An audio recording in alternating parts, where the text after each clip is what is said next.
Segundo livro dos Reis, capítulo 22 e 23, Velho Testamento. Quem tem a sua Bíblia aí, por favor, abra comigo.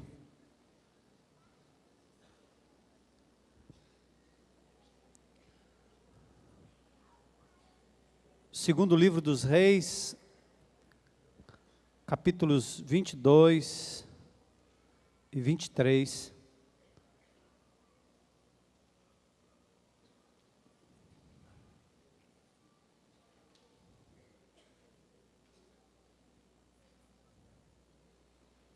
Queria convidar você a se colocar em pé, só para a gente mudar de posição. E eu vou ler alguns versículos desse capítulo 22, obviamente não dá para ler todos aqui agora, mas eu vou pontuar alguns versículos. O livro dos reis, ou os livros, 1ª e 2ª Reis, contam a história exatamente dos reis de Israel, uma sequência de reis maus, reis bons, a partir de Davi, o primeiro rei, depois o seu filho Salomão, a divisão do reino em 2 tribos ao sul, 10 tribos ao norte, e aí se divide o rei, aliás, o reino do norte, o reino do sul, Reoboão, Jeroboão, e a partir daí uma sequência de reis ao norte, uma sequência de reis ao sul. Em 722, as 10 tribos do norte são levadas para o cativeiro assírio, elas praticamente desaparecem.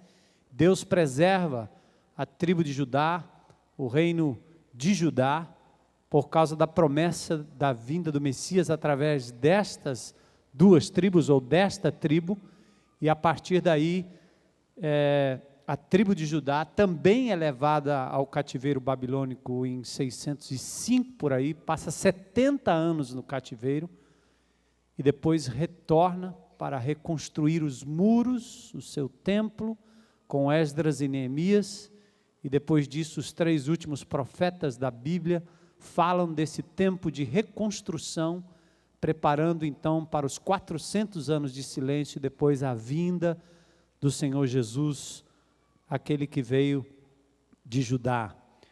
Aqui a história de um rei. Tinha Josias 8 anos de idade quando começou a reinar, e reinou 31 anos em Jerusalém, e era o nome de sua mãe Jedida, filha de Adaías de Boscate, e fez o que era reto aos olhos do Senhor, e andou em todo o caminho de Davi seu pai, e não se apartou dele nem para a direita, nem para a esquerda. Ele ordena aqui a reconstrução do templo, não a reconstrução, mas a reforma de alguns aspectos do templo, e diz o texto aqui, no versículo 8, então disse o sumo sacerdote Ilquias ao escrivão Safã: achei o livro da lei na casa do Senhor. E Ilquias deu o livro a Safã, e ele o leu. Diz o verso 10, também Safã, o escrivão, fez saber ao rei, dizendo: o sacerdote Ilquias me deu um livro. E Safã o leu diante do rei. Sucedeu, pois, que ouvindo o rei as palavras do livro da lei, rasgou as suas vestes. E o rei mandou ao Ilquias, o sacerdote, a Aicão, filho de Safã, e a Aquibor, filho de Micaías, e a Safã, o escrivão, e a Asaías, o servo do rei, dizendo: ide, consultai o Senhor por mim, e pelo povo e por todo Judá, acerca das palavras deste livro que se achou, porque grande é o furor do Senhor, que se acendeu contra nós, porquanto nossos pais não deram ouvidos às palavras deste livro, para fazerem conforme tudo quanto acerca de nós está escrito. Vamos orar. Senhor, nesta noite em que na Tua presença temos exaltado o Teu nome, falado, Senhor, da Tua palavra, do poder que ela tem de nos restaurar, de nos levar a alianças de santidade na Tua presença, como vimos aqui, Senhor, na vida de tantos jovens.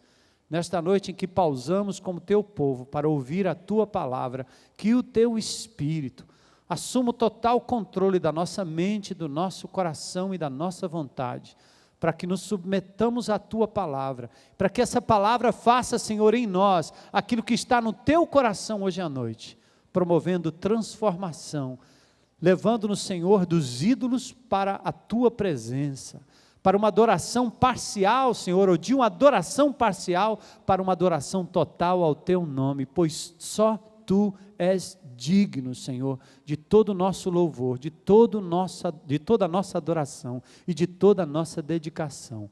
Fala conosco, Senhor, esta noite. Continua falando conosco, é o que te pedimos em nome de Jesus. Amém. Amém. Podem sentar.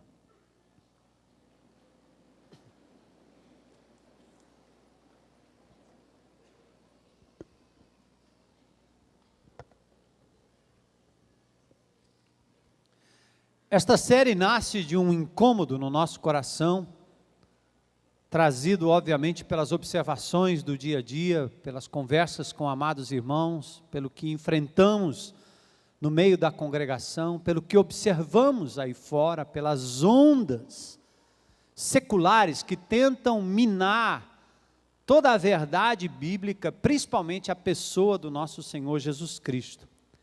Nós vivemos numa época em que os deuses se multiplicam, os profetas também se multiplicam, os gurus, os livros, os espíritos, os ídolos se multiplicam cada vez mais. A verdade e a história parecem se diluírem no gosto de cada pessoa. Já não importa o que a história disse ou quem viveu em época tal e tal, o importante hoje é como eu me sinto diante do ídolo que eu construo para a minha própria vida. Essa é a mentalidade do homem moderno. Eu quero fazer um preâmbulo aqui que talvez seja ou soe um pouco mais filosófico, mas é importante. Hoje nós estamos vivendo a chamada pós-modernidade. E a pós-modernidade produz hoje dois tipos de descrentes. Aquele que é chamado desconstrutor, aquele que destrói, que procura se ocupar em desfazer qualquer noção de precisão científica, precisão moral, precisão religiosa, que foi construída na chamada era moderna. Nós vivemos hoje num mundo pós-moderno, onde o pensamento do homem é aniquilar, desfazer qualquer possibilidade de absolutos. Verdade é relativa. A história não importa. Seja fantasia ou ficção, contanto que eu me sinta bem, é isso o que mais importa. O outro tipo de descrente produzido nos dias de hoje é o chamado usuário pragmático. É aquele que só está preocupado em utilizar ou usar qualquer que seja a verdade, o ensino, a história, o conto, não importa se é histórico ou não, verdade ou não, o importante é que eu use bem e me sinta bem. A sua função é tentar definir a utilidade das coisas, quer sejam falsas ou verdadeiras.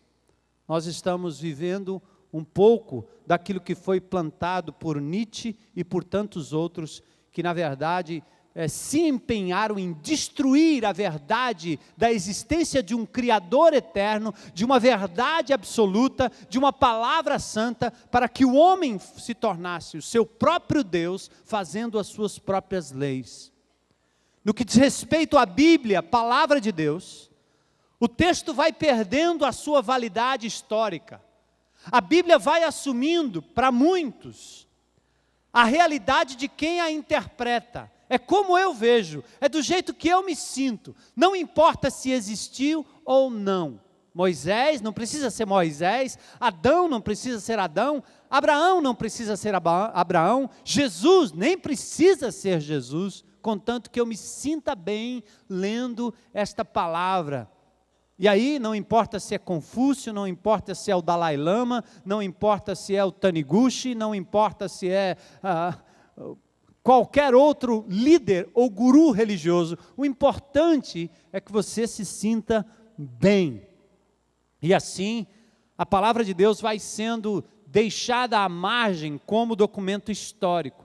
Nós estamos vivendo hoje o princípio do prazer em tudo. O que importa é aquilo que eu quero que o texto signifique para mim.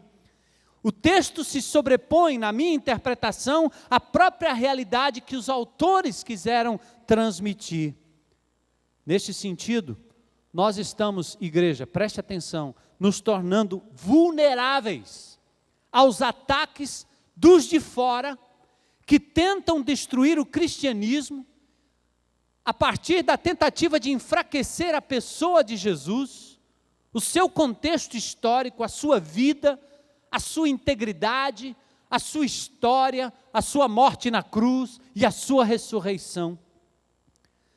Vamos sendo enfraquecidos também com a ilusão de que estamos no caminho certo, com bases no sentimento de bem-estar espiritual, sem uma objetiva fundação na palavra escrita. E o ataque vem de fora e também vem de dentro. A ficção do Código da Vinci se une à ficção do Código das Impressões Revelatórias dentro da própria igreja, contra as Sagradas Escrituras e contra o Jesus histórico e Senhor da história. É tempo de reagir.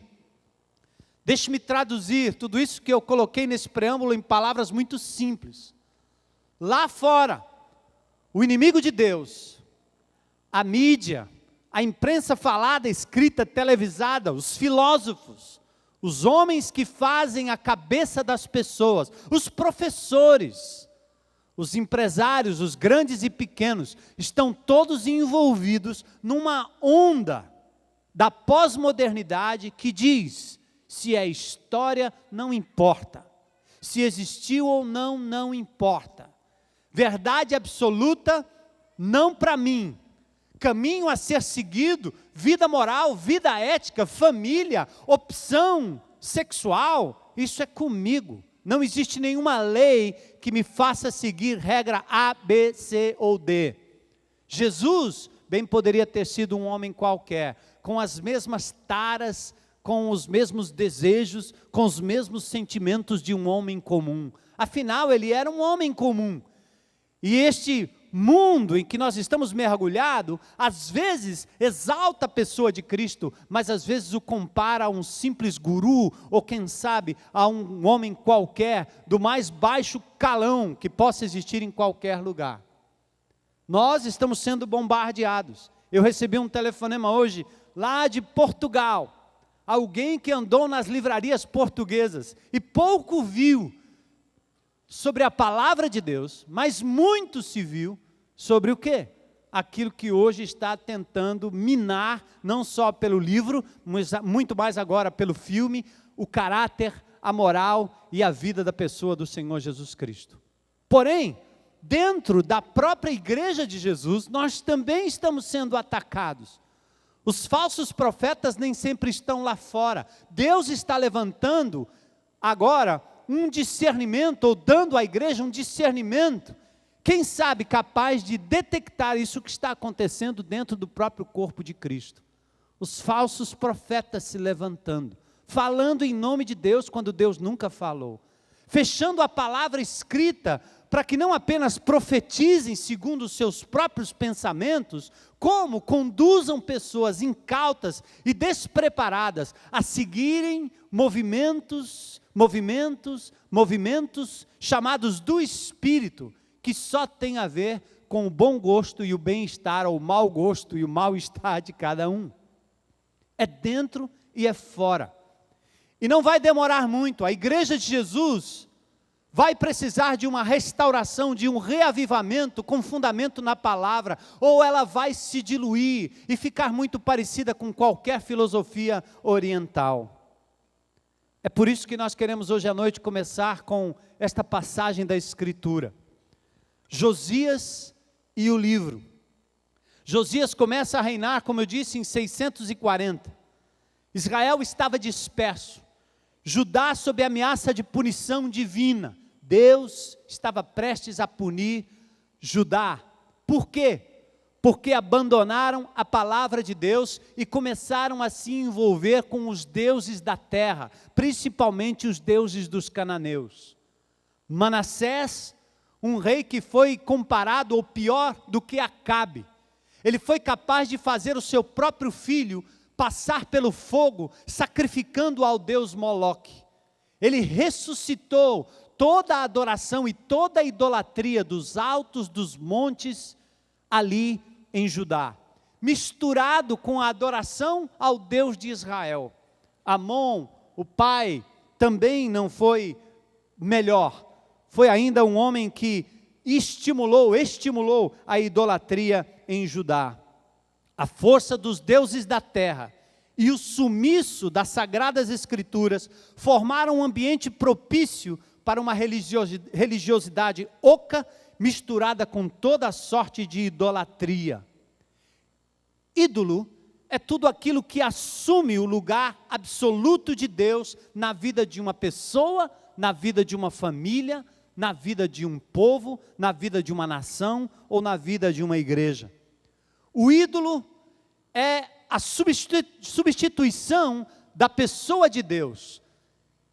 O ídolo acaba sendo uma materialização de uma atitude de quem abandona o Deus absoluto, verdadeiro, para se dedicar a um ídolo mudo, morto, confeccionado, projetado segundo a sua própria mente e cabeça. O ídolo que nós conhecemos normalmente é material, mas na verdade ele revela uma cadeia de relações de subserviência, de prioridade e de entrega àquilo que não é Deus. Judá estava sem lei, cheia de ídolos, ídolos que provocaram o juízo divino. O que poderia mudar a história deste povo? Primeiro, alguém disposto a fazer a vontade de Deus. Em segundo lugar, o retorno ao livro, capaz de produzir na liderança e no povo um amor a Deus e uma convicção para acabar com a idolatria. Por isso nós queremos examinar nestes 2 capítulos esta redescoberta do código da vida e desafiar a Igreja Batista Central de Fortaleza a que nós sejamos o que na verdade o Senhor sempre quis que fôssemos: sal e luz, luzeiros que reflitam a glória de Deus de verdade. A garantia de que a presença de Deus vai continuar salgando a sociedade, refreando o avanço do pecado sobre a cidade, sobre o estado, sobre o país e sobre vidas preciosas que são atraídas para o meio do Senhor Jesus Cristo e a sua igreja. Olha o homem, Josias, é tudo que nós precisamos. Alguém como Josias, rei aos 8 anos, contemporâneo de Jeremias, de Naum, de Sofonias, de Abacuque, fiel ao Senhor, diferentemente de seu pai, do seu avô, que aliás foi o pior dos pagãos, demonstrando que ainda que a minha ascendência tenha sido idólatra, bandida, rebelde, cheia de maldição, é possível começar de novo a partir de uma subserviência e de uma busca ao Senhor. Foi o que Josias fez.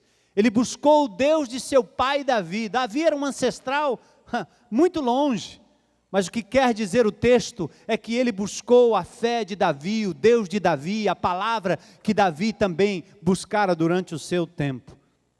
Josias, nascido e criado num ambiente onde a Sagrada Escritura era preservada sim, porém ignorada e pouco lida, distante da mente e do coração, como a Bíblia é para muitos de nós hoje, nos nossos dias.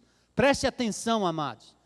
Este livro, os livros da lei, os 5 livros da lei, o Pentateuco, que era a palavra escrita naquela época, foi encontrada, por acaso, num templo que estava em reforma. E aquilo foi surpreendente. Por que foi surpreendente? O livro estava nas mãos dos escribas, que se encarregavam de transmitir, de reescrever, de passar adiante. Mas por incrível que pareça, parece que a palavra de Deus a essa altura estava longe dos olhos, dos ouvidos e do coração do povo. E por isso a idolatria invadia. não apenas os ídolos colocados como imagens que substituíam a adoração ao Senhor único e Deus verdadeiro, mas a atitude idólatra, que se submete a deuses, que procura se entregar aos prazeres e aos ditames dos deuses daquela época. A palavra de Deus estava lá, mas longe da mente, longe do coração. A palavra como distintivo e marca estética não garante obediência, nem transformação, nem ação, nem reação contra o erro, nem o coração puro, nem a consciência limpa, nem a fé genuína. Por isso hoje nós queremos chamar a atenção da igreja. Ter a Bíblia na sua casa, ter 5 ou 6 versões, não lhe protege dos intentos do inimigo e do pecado que lhe cerca. Não lhe impede de adotar ídolos e abandonar o Senhor. Prestem atenção, Israel, quando o Senhor Jesus Cristo veio a este mundo, não foi capaz de identificar o seu rei, Messias e Senhor prometido, porque estava longe da sua palavra. Não entendeu os sinais. Israel não compreendeu as profecias escritas no livro, porque abandonou a leitura, abandonou a subserviência à palavra, abandonou a busca de Deus através da palavra revelada. O mesmo pode acontecer conosco hoje.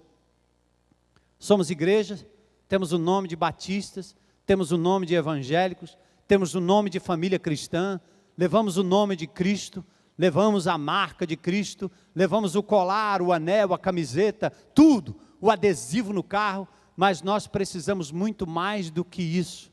Esta palavra precisa penetrar na nossa mente, descer no nosso coração, transformar a nossa vontade, ser nossa prioridade, ser nosso guia, ser a nossa marca, a fim de que os ídolos possam ser afastados de nossas vidas também. O homem Josias, a disposição do seu coração era a melhor possível. Diz o texto que ele busca o Deus de Davi, dos versículos 3 até o verso 7. Ele se preocupou, seu conhecimento de Deus era suficiente para fazê-lo pensar na importância do lugar de adoração. Ele busca o Deus de Davi e começa uma reforma estrutural no templo. Verso 3, ele volta-se para o templo, para a casa do Senhor. No verso 4, ele ordena que se juntem ofertas, confia na fidelidade dos líderes de ministério daquela época, segundo o verso 7. Versículos 5 e 6, ele ordena reparos materiais na casa do Senhor. Aqui era o templo de Salomão. Ele manda reconstruir, reparar as fendas, versículo 5. Versículo 6 no final, para repararem a casa. Aqui a oferta foi colhida. A oferta foi colocada nas mãos daqueles que tinham habilidade para reconstruir ou reparar a casa. O verso 7 diz que eles procediam com fidelidade. Sim, ele ordenou reparos materiais na casa do Senhor. Templo de Salomão, bom sinal, bom começo, mas insuficiente, pois a casa ainda estava cercada e cheia de ídolos. Ele buscou o Deus de Davi, começou uma reforma estrutural, teve cuidado com o rito, teve cuidado com a estética, mas não era suficiente, os ídolos ainda estavam por lá. Quais eram esses ídolos? Baal, Tofete, Sol, a lua, as estrelas, os planetas, os cavalos dedicados ao Sol, o deus Moloque, Deus Asterote, abominação dos Sidônios, Quemós, Milcom, carros dedicados ao Sol, casas dos Sodomitas, onde mulheres teciam casinhas para os ídolos do bosque, casas dos altos, construídas nos montes, porque eles acreditavam nos deuses que se manifestavam nos montes, vasos dedicados a Baal e ao exército dos céus, astros, estrelas, astrologia naquela época, a preocupação com a condução da vida do ser humano através dos astros. Atividades profanas estavam acontecendo nos dias de Josias, adivinhação, feitiçaria, fabricação de ídolos, tecelagem de casinhas para ídolos do bosque, olaria para a feitura de vasos dedicados a Baal, aos ídolos do bosque e aos exércitos do céu. Gente, tudo isso próximo e dentro do templo. Tudo isso próximo e dentro do templo. Temos o vídeo aí? Já está?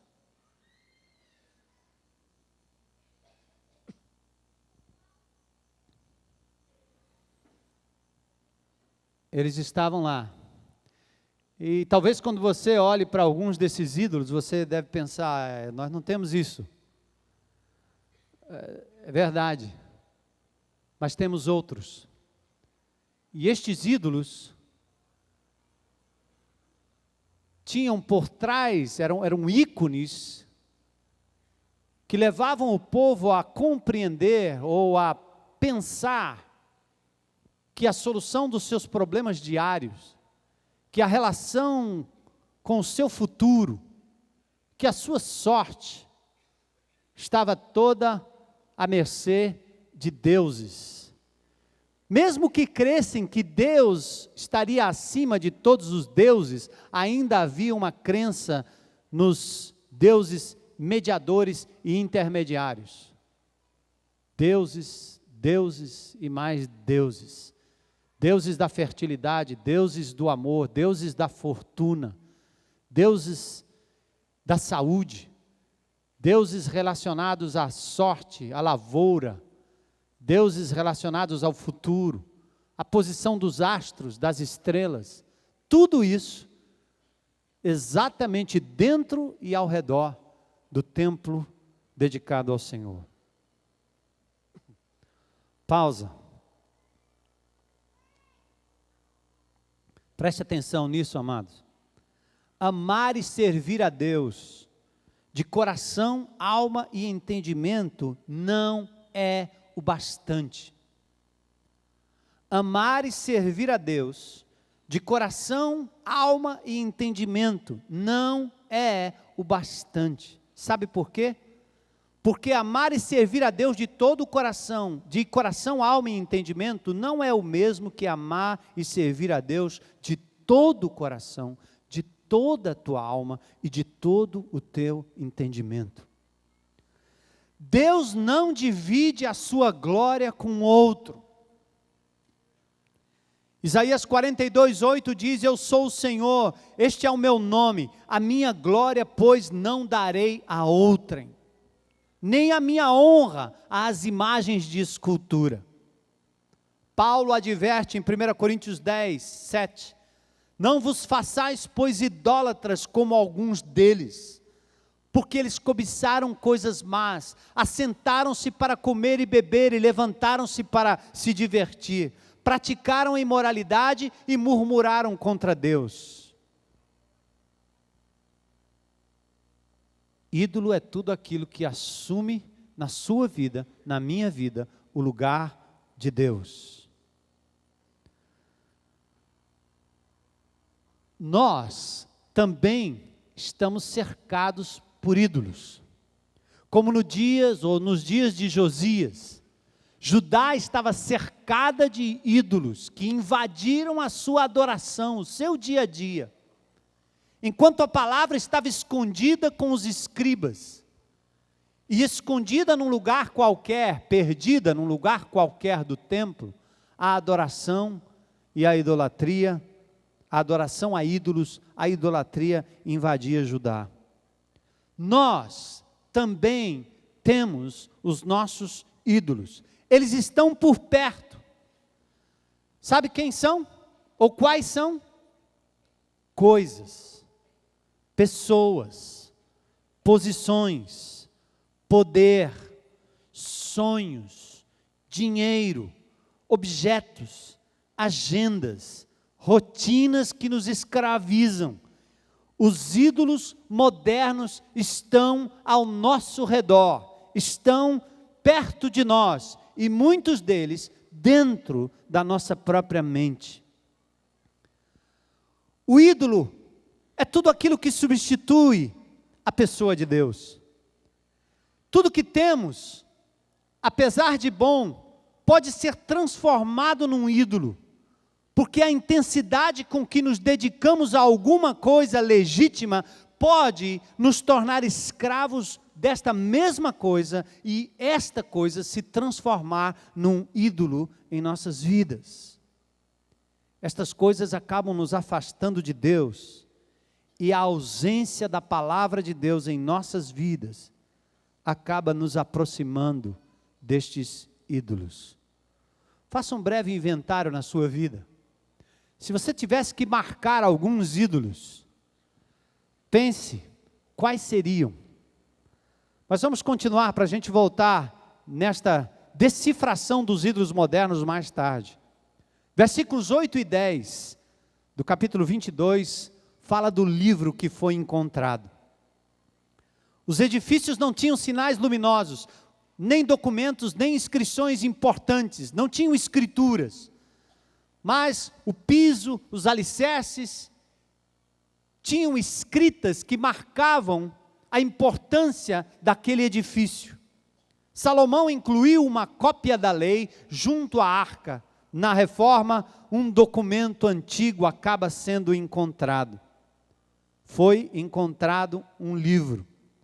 Versículo 8. O sacerdote Ilquias, emocionado, comunica a Safã, o escrivão: achei o livro da lei na casa do Senhor. O verso 10 diz assim: achei um livro.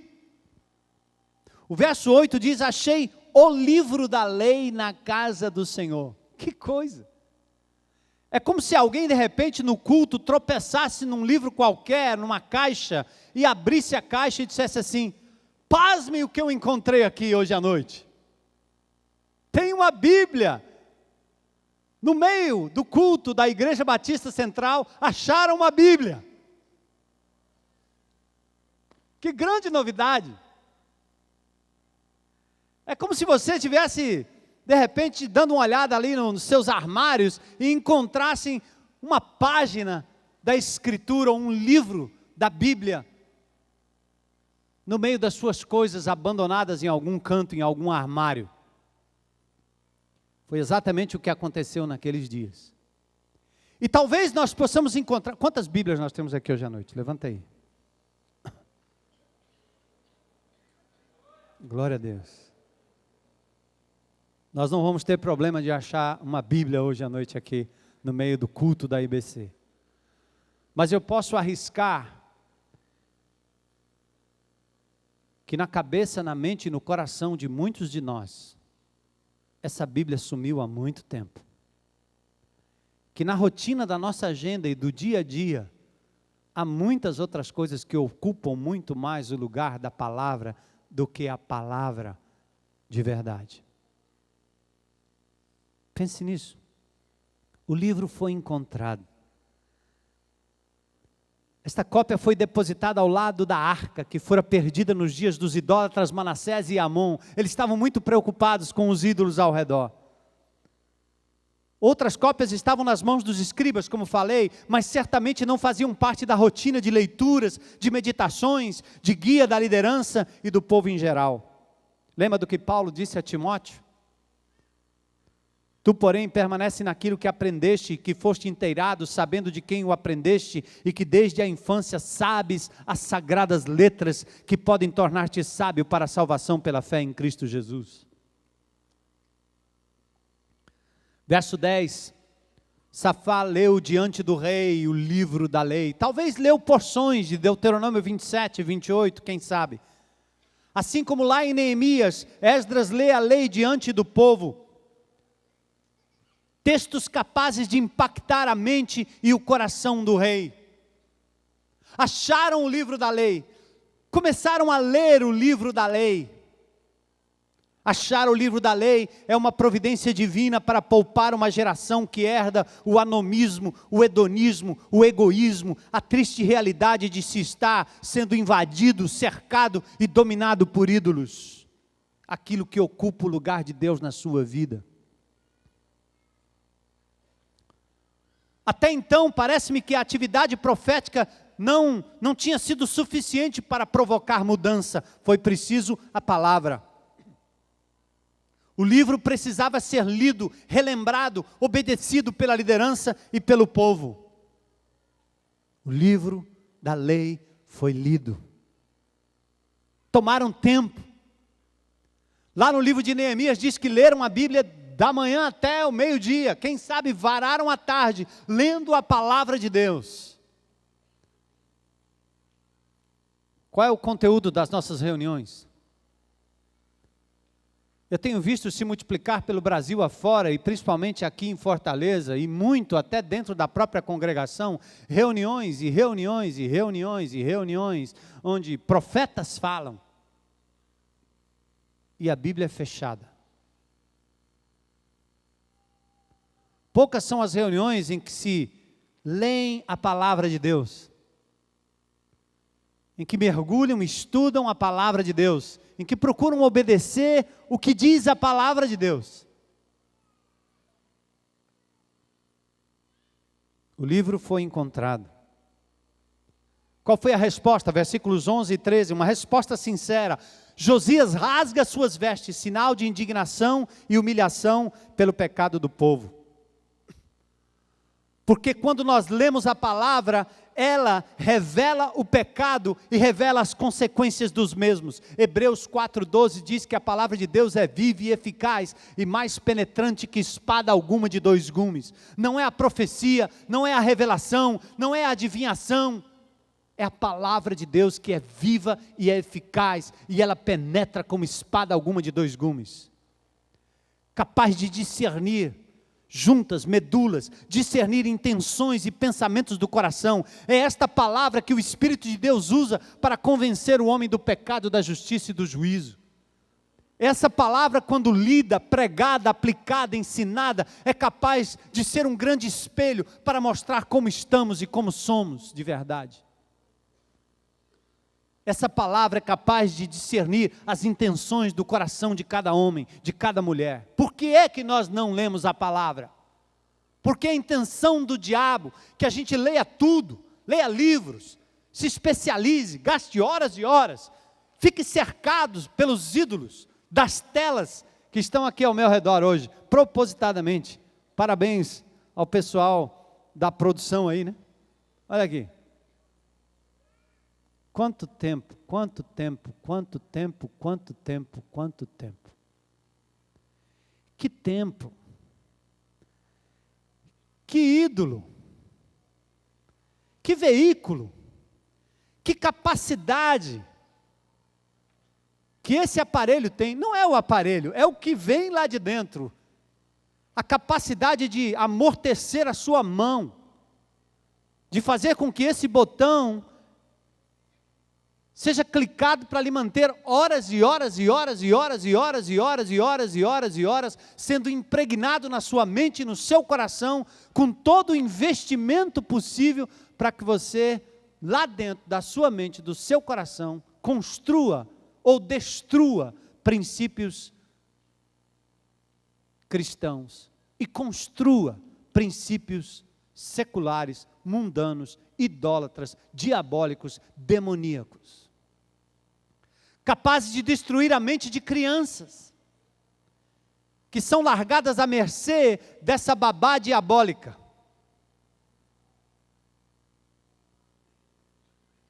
E tudo que vem por aqui. O livro da lei causou indignação. Porque quando o livro da lei é lido, quando o livro da lei é colocado, quando a palavra de Deus é pregada, quando a palavra de Deus é discernida, ela começa a revelar quem somos. Aqui nos identificamos com a sociedade, com as pessoas, com o crime, com a malícia, com a inveja, com a mentira, com tudo isso. Aqui nós nos achamos iguais. Mas quando nós nos olhamos, nos comparamos com o que está aqui nesse livro, nós vemos não apenas o homem, mas principalmente o santo Deus. Jesus disse: examinem as Escrituras, porque vocês cuidam que há nelas a vida eterna, e elas testificam de mim.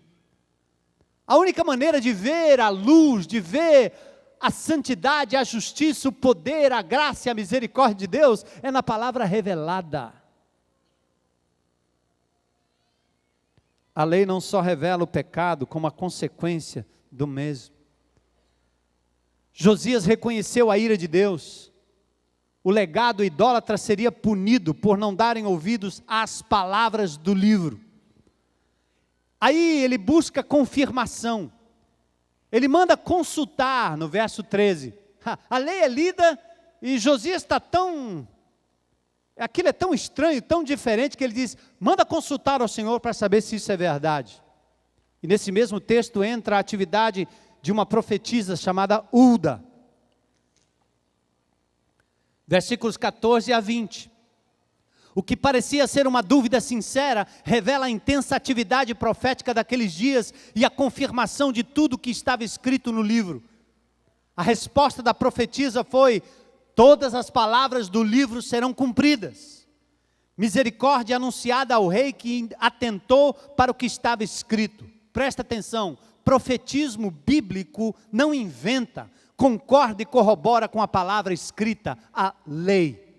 Jeremias 23, 31 diz: eis que sou contra esses profetas, diz o Senhor, que pregam a sua própria palavra e afirmam: ele disse.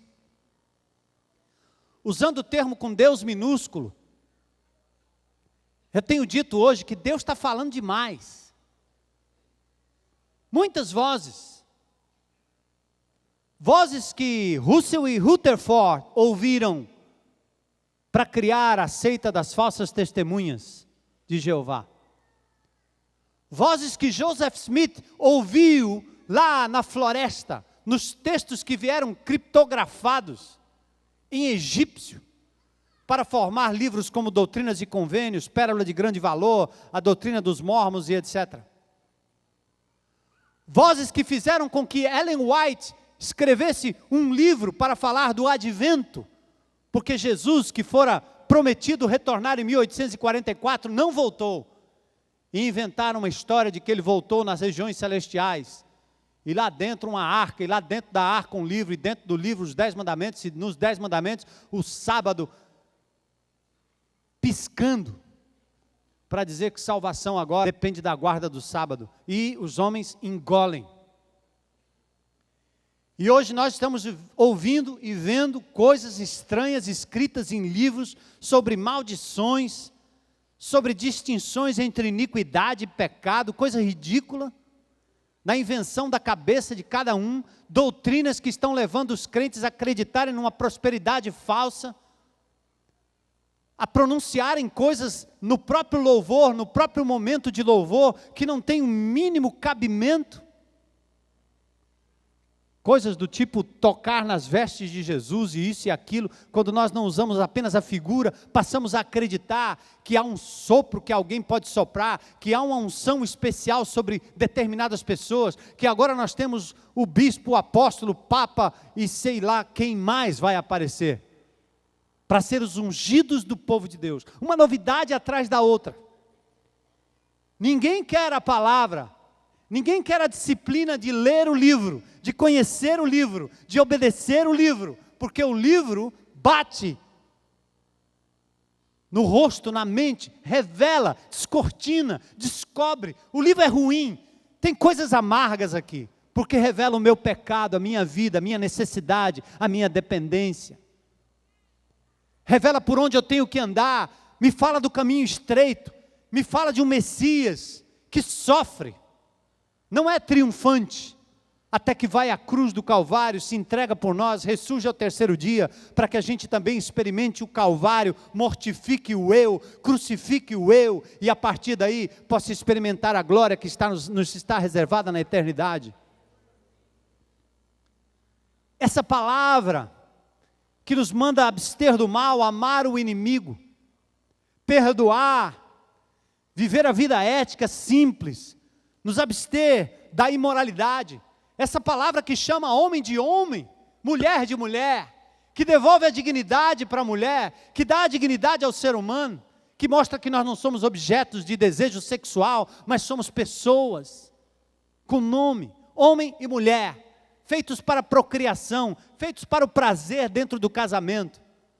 Princípios e valores que essa Bíblia revela, que os homens estão fechando e nós estamos sendo invadidos por uma onda maluca. O livro de Provérbios fala de disciplina, o livro de Hebreus fala de disciplina, onde os pais têm que disciplinar os seus filhos, onde a vara funciona, onde a repreensão funciona, onde a criança não é deixada a seu bel prazer, para primeiro dar um tapa na cara do pai e mais tarde atirar na cara do juiz, do pai, da mãe, do patrão, de quem quer que seja, porque são esses homens que saem dos seus carros como malucos, donos do mundo, verdadeiros ditadores atrozes, homens que seriam capazes de repetir o massacre de Hitler, se lhes deixassem fazer alguma coisa nesse sentido. São capazes de matar por nada, porque quando eram pequenos nunca foram reprimidos dos seus pecados. E hoje nós temos uma justiça que acaba fazendo a mesma coisa, onde os abutres da justiça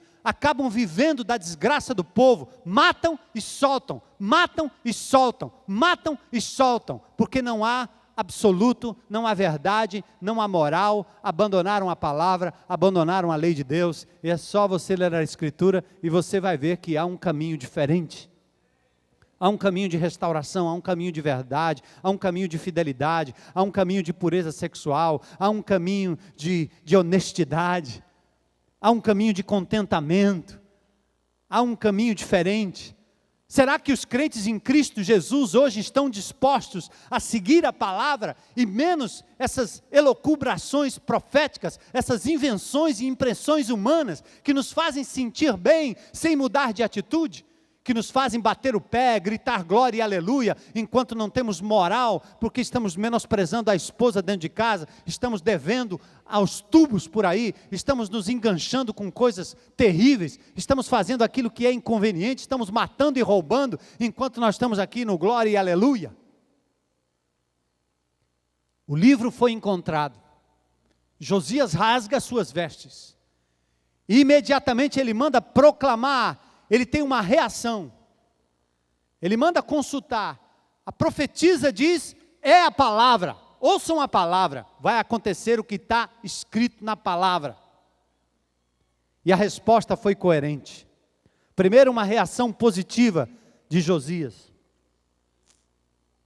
Ele faz uma proclamação geral, a todos foi lido o livro da lei, capítulo 23, versículos 1 e 2. Ele fez uma aliança de obediência, para que todos sigam e guardem com todo o coração e alma a palavra de Deus. A Bíblia diz aqui no verso 2 que ele leu aos ouvidos deles todas as palavras do livro da aliança. O rei se pôs em pé junto à coluna, verso 3, e fez aliança perante o Senhor. Pacto, aliança, Senhor, eu quero cumprir a tua palavra, eis-me aqui, Senhor, quero fazer um pacto, uma aliança, um contrato contigo hoje, Senhor. E sabe qual era a aliança? Aliança para seguirem o Senhor, para guardarem os seus mandamentos, os seus testemunhos e os seus estatutos, com todo o coração, com toda a alma, confirmando as palavras desta aliança que estavam escritas naquele livro, e todo o povo apoiou esta aliança e disse, amém, amém. É isso que nós queremos, é isso que nós precisamos mais do que nunca.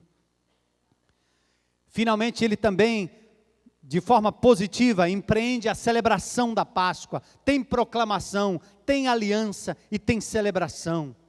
Como aconteceu com esses jovens lá no acampamento. O Nando abriu a palavra, versículo após versículo. Eu fiquei ouvindo aquela pregação e disse, eu não acredito, o que é que está acontecendo aqui? Quando é que ele vai dar uma explicação qualquer? Era verso após verso, após verso, após verso, após verso. E esses jovens pós-modernos, mal acostumados com leitura de qualquer coisa, que estão muito mais ligados na TV, na internet, no ciber, não sei o que, no cyber, não sei da onde, estavam lá todos atônitos, ouvindo a palavra de Deus. E essa palavra saiu da boca do servo do Senhor como um fogo consumidor. Entrou no coração desses meninos, trouxe quebrantamento às meninas e aos meninos.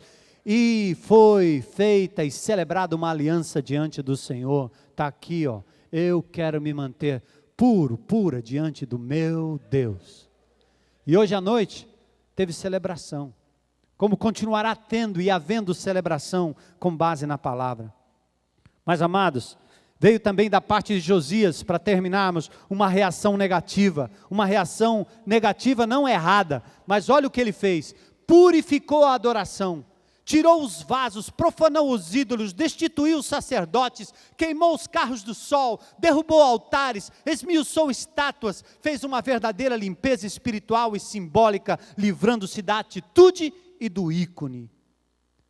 Os representantes foram abolidos, feiticeiros, os adivinhos, os construtores de ídolos, os astrólogos.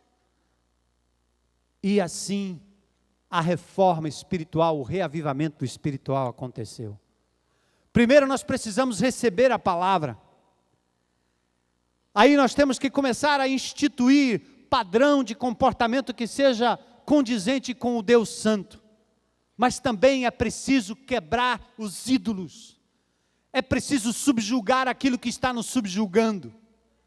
É preciso frear aquilo que está tomando o nosso tempo, a nossa cabeça, o nosso coração, a nossa mente.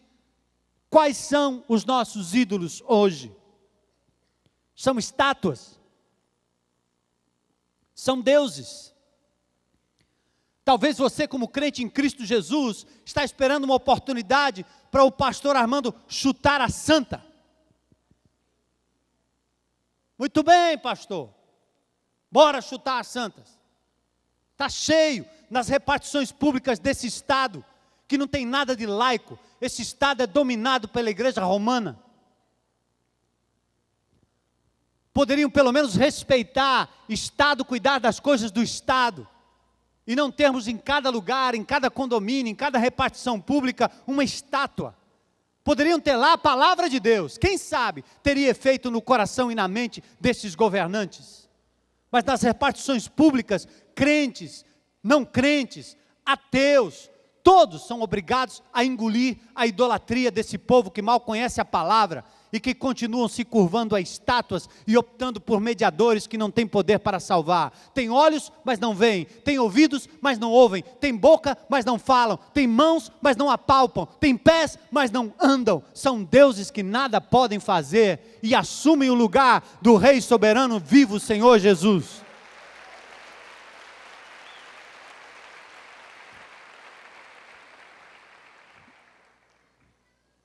Quais são os nossos deuses? Quais estátuas nós temos que quebrar na nossa vida? Pessoas, amores, amantes, amigos, filhos. Pense, coisas legítimas que nos escravizam. O amor, o cuidado, a dedicação, o tempo dado em excesso àquilo que é legítimo pode se tornar um pecado e um ídolo na minha vida, na sua vida. Eu não estou apontando o dedo para vocês, eu estou dizendo que nós temos, eu tenho. E preciso lidar com eles todo o tempo. Eles estão ao meu redor, tentando assumir o controle da minha vida. Pode ser uma xícara de café, um copo de Coca-Cola. Pode ser uma bola, um carro de corrida, pode ser o que for. Pode ser minha mulher, minhas netas, minhas filhas, minha igreja, meu corpo, meu tempo. Tudo ao meu redor conspira para que eu me esqueça do meu Deus e para que eu feche esse livro da lei e ouça tudo menos o meu Senhor. A guerra é nossa. Quais são os seus ídolos? Lazer, brinquedo, jogo, esporte, dinheiro, bens, poder, trabalho, serviço cristão? O fazer? Será que é seu corpo? A sua juventude? A sua saúde obcecada? A sua dieta? Seu cabelo? Sua roupa? Sua vaidade? Será que é o sexo? A pornografia? o flerte, a imoralidade, quem sabe a internet, o celular, o MSN, o Orkut, o computador, a comida, a bebida. Amados, nós estamos cercados, todos nós lutamos. E pior do que a ameaça de contaminação é a ausência do antídoto e da proteção e do antivírus, a ausência da palavra de